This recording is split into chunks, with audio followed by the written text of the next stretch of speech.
L'affaire de la construction de la prison de Kisangani met sur la sellette le ministre de la Justice. Tout commence par une enquête de la CNRF qui a mis la main sur une transaction jugée suspecte à la Robank.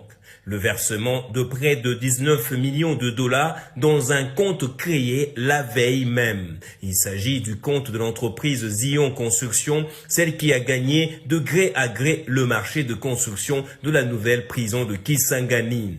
La lettre de la CNRF est récupérée par les médias qui la commentent dans tous les sens, mais jusque-là, difficile de confirmer qu'il s'agit d'un détournement, le compte étant séquestre et bloqué par la CNRF.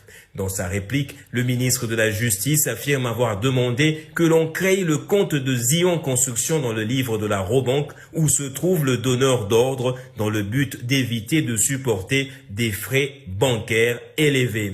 Mais les détracteurs du garde des Sceaux lui reprochent trois autres choses. D'abord, l'opportunité d'un tel projet qui va coûter à la République près de 29 millions de dollars alors que plusieurs urgences se présentent à lui, la passation des marchés de gré à gré et la qualification même des Zion Construction, une entreprise qui n'a aucune expérience dans la construction de prisons.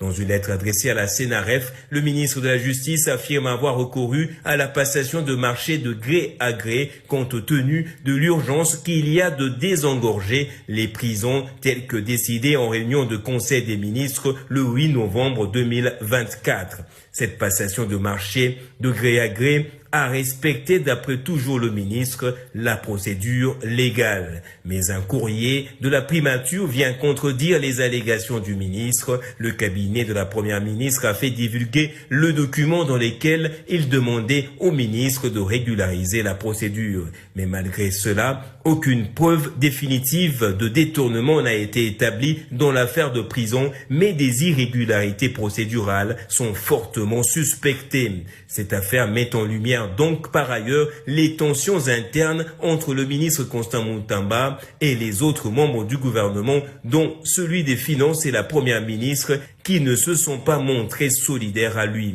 Mais en attendant le rapport final de la CNRF, Constant Mutamba a fauté pour n'avoir pas été transparent et pour avoir manqué de rigueur dans la passation du marché, ce qui alimente les accusations de détournement.